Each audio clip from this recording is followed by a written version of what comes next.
The ANC is briefing the media to outline the party's response to the 2025 budget presented to Parliament on Wednesday. Let's cross live to that briefing at Luthuli House. See on your screen the Secretary General, Mbalula, currently looks like he's preparing his notes. Thank you very much and good morning to everybody, ladies and gentlemen of the media and the ANC spokesperson, Comrade Mahlengi. The African National Congress welcomed the 2025 budget proposal as a decisive intervention that prioritizes job creation, economic growth, and service delivery while safeguarding the hard-won gains of our democracy. This budget is not just about figures and allocations. It is about the lived experiences of our people, addressing historical injustices and ensuring that economic transformation remains at the center of governance. It reaffirms the ANC's unwavering commitment to eradicating poverty, reducing inequality, and building a better life for all, as outlined in the ANC manifesto and the January 8 statement. As we mark and celebrate 70 years since the adoption of the Freedom Charter, the 2025 budget proposal embodies the fundamental principle that South Africa's wealth must benefit all who live in it, not just a privileged few. It reflects the ANC's progressive economic vision, ensuring that economic growth is inclusive, transformative, and people-centered. We remain firmly committed to building a developmental state that intervenes decisively in the economy to break the structural barriers of inequality, deepen industrialization, and place South Africa on a sustainable growth trajectory. The budget proposal is an important step in stabilizing public finances while sustaining investments in the infrastructure, industrialization, and social protection. It directs 61 cents of every rand spent towards the social wage, reaffirming the ANC's historic mission of advancing the interests of the working class and the poor. Education, health, and social protection remain pillars of government spending, ensuring that economic transformation is felt in the everyday lives of our people. The proposed 100 billion rand investment in infrastructure will repair and expand roads, railways, and ports, strengthening South Africa's industrial base while creating thousands of jobs. This aligns with the ANC's long-standing commitment to integrating rural and township economies into the mainstream economy and dismantling apartheid spatial planning.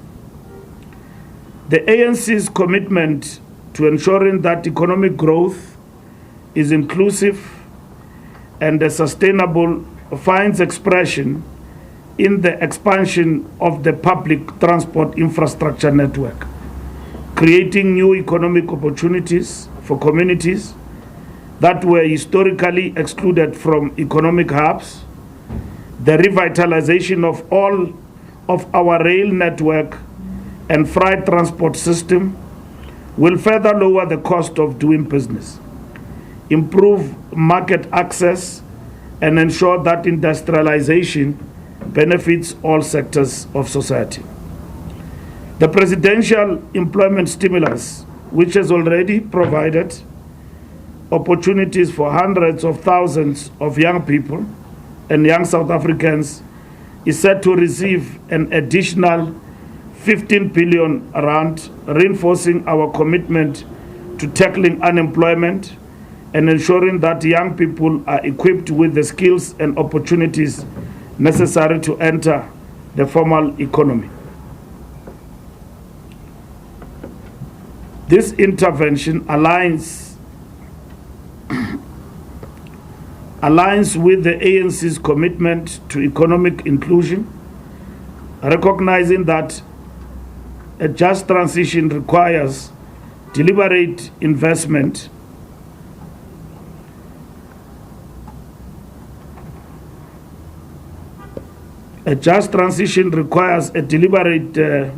investment. The ANC-led government has prioritized expanding the zero-rated VAT basket to cushion the poor from the rising cost of living. The expansion of this basket ensures that essential food items remain affordable, directly addressing food insecurity among the most vulnerable communities. This intervention, combined with the above inflation increase in social grants, represents the ANC's unwavering commitment to protecting the working class and the poor from economic hardships.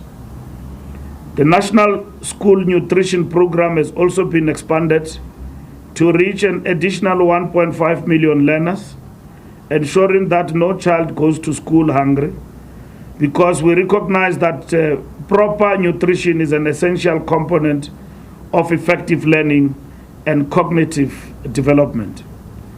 The proposed VAT increase of 0.5% points in each of the next 2 years, bringing VAT to 15.5% in 2025 and 16% in 2026-2027. Is a carefully measured intervention designed to sustain government revenue without disproportionately affecting the poor. The ANC recognizes the concerns of working class families, which is why mitigation measures including an expanded zero-rated VAT basket, real increases in social grants, and fuel levy relief have been prioritized.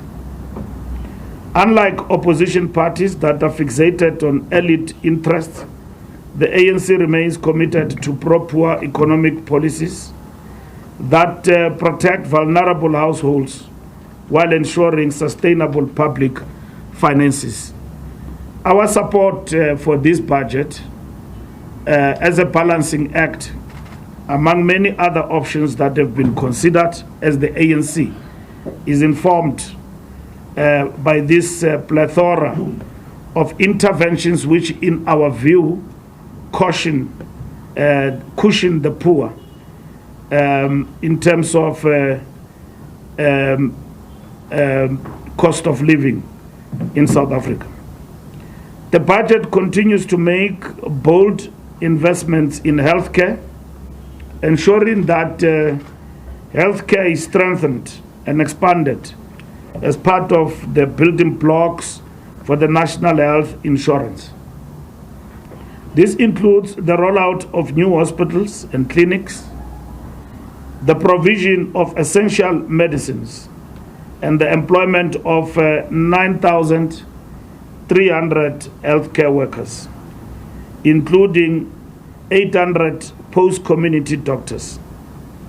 These measures reflect our firm belief in our manifesto, as the ANC believe that access to quality health care must not be determined by financial means, but by the constitutional right to life and dignity.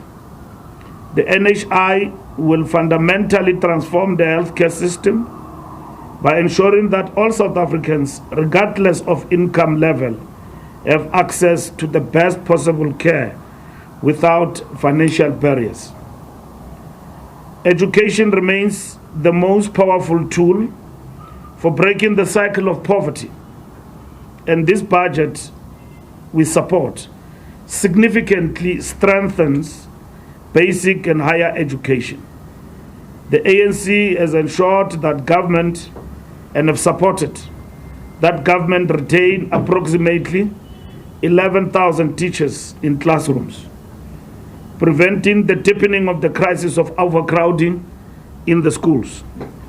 The expansion of school infrastructure and the continued strengthening of the no-fee schooling system, which now benefits over 90% of learners, reaffirms the ANC's commitment to universal access to quality education. The protection of NSFAS funding guarantees that students from working class backgrounds will continue to access higher education, ensuring that no child is left behind due to financial constraints. We remain unwavering in our resolve to transform South Africa into a country that works for all, not for just the wealthy.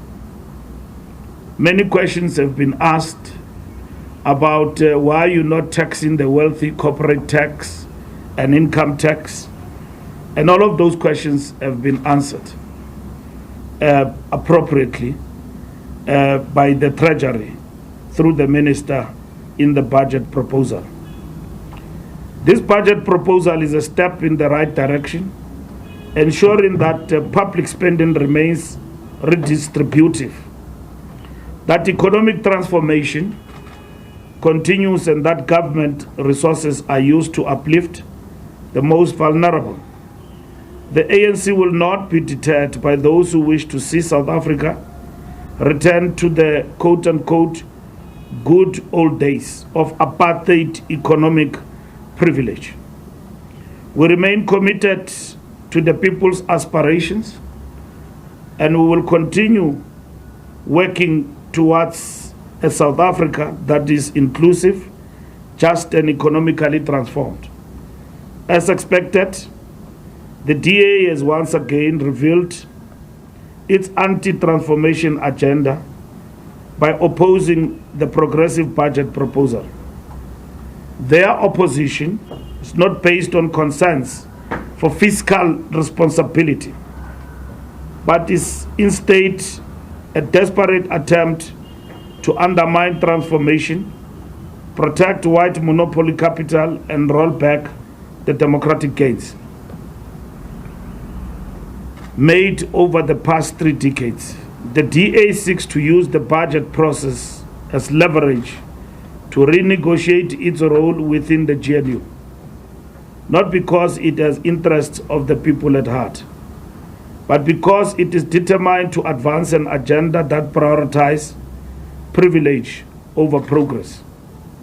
It is disingenuous for anyone to project themselves as poor in terms of their disposition, when in fact they are not. The DA's demands expose their true intentions. They want labor laws to be scrapped so that employers can fire workers at will. They want black economic empowerment policies to be abandoned. They want to weaken institutions that have been established to reverse economic exclusion. These are the same policies that entrenched inequality and racial capitalism in the past, and the ANC will never allow such regression. Their opposition to the VAT increase is not about protecting the poor. It is about ensuring that economic policies serve corporate interests at the expense of working class South Africans. In their desperation, they seek to create an Israeli Gaza type situation, using the Western Cape as their political salvo, a scenario in which African and colored people of the province will be treated as subhuman in the land of their birth. This is the reason behind their insistence on Cape Town's port being considered, an attempt to carve out an economic enclave where the interests of the privileged are protected at the expense of the majority. They further demanded changes to labor laws that will allow employers to fire workers at will without due process or legal recourse, effectively returning the country to the draconian conditions that allowed apartheid to thrive on the exploitation of black workers. We remain firm in our resolve to build an inclusive and prosperous economy that works for all South Africans. This budget proposal provides a framework for investment, industrialization, and economic transformation, ensuring that South Africa's wealth is shared among its people. We will continue to work tirelessly to advance the principles of the Freedom Charter, ensuring that the economy serves all, not just privileged minority. The people of South Africa can see through every deception. The ANC stands firm in delivering a better life for all, driving growth, expanding opportunities, and ensuring that economic justice becomes a reality for all South Africans. The ANC remains the only political formation genuinely committed to transformation, economic justice, and the full realization of the aspirations of the majority. The budget proposal is a step forward. With the continued support of the people, will ensure that it translates into tangible progress. It is a budget constructed within the paradigm of economic difficulties that we are facing, which seeks to drive a balancing act for all in order for us to recover going forward. Thank you very much.